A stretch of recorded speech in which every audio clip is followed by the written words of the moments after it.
Jeux vidéo dans l'enseignement, ce qu'en dit la recherche. Je vais me baser sur deux méta-études, une qui date de 2003, qui est donc un peu vieille, mais qui porte sur 77 études et 5547 étudiants, donc qui est une grosse méta-étude, et puis une autre méta-étude qui est plus récente, qui date de 2019, et qui porte sur 49 études et 729 articles.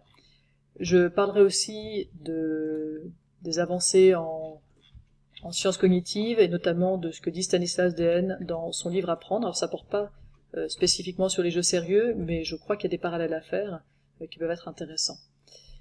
Alors, par rapport à nos méta-études, la méta-étude de 2003 conclut assez clairement que les jeux sérieux ne sont pas motivants, ou que c'est en tout cas pas un effet qu'on arrive à mesurer.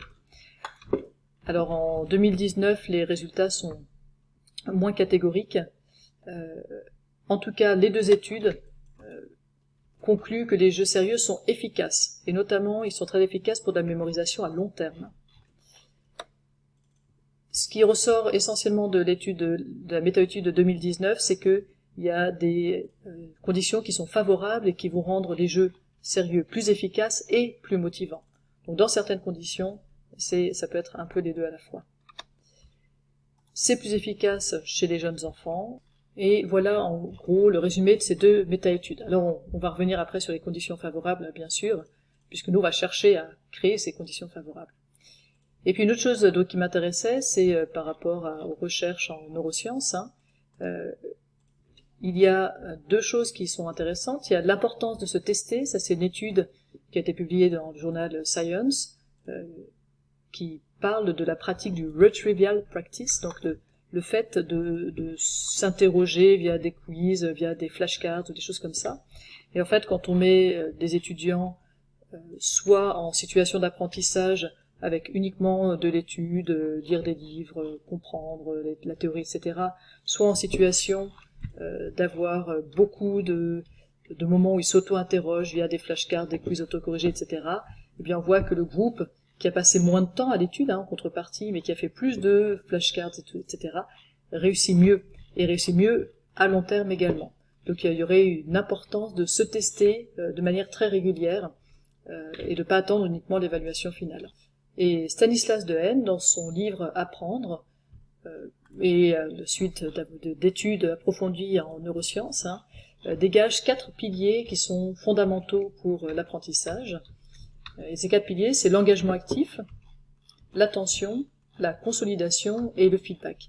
Et il se trouve que ces 4 piliers, eh bien, on les retrouve dans les jeux vidéo. L'engagement actif, bah oui, parce que effectivement, l'élève doit être engagé pour jouer, il peut pas être passif. C'est, je veux dire, complètement incompatible avec l'activité même qu'on lui demande. L'attention, eh bien, c'est plus facile de savoir sur quoi porter l'attention dans un jeu vidéo, parce qu'on attend une action très précise de notre part. La consolidation, on va pouvoir l'avoir parce qu'on va pouvoir proposer ce jeu vidéo à intervalles réguliers, par exemple. Et puis, bien sûr, on a le feedback parce que c'est tout le principe d'un jeu, c'est qu'on sait si on a réussi ou si on a raté le jeu. Alors, je vous ai dit qu'on reviendrait sur les conditions favorables, donc qui ressortent de la méta-étude récente de 2019. Donc, dans quelles conditions les jeux vont être les plus favorables dans l'enseignement? Eh bien, si les jeux sont introduits, et notamment si on dit aux élèves ce qu'on attend d'eux en termes d'apprentissage à travers ce jeu, et si on dit aux élèves, on a remarqué aussi que c'était plus efficace, si on dit aux élèves que les jeux ne seront efficaces que s'ils ont compris ce qu'on attendait d'eux. C'est un peu méta, mais voilà.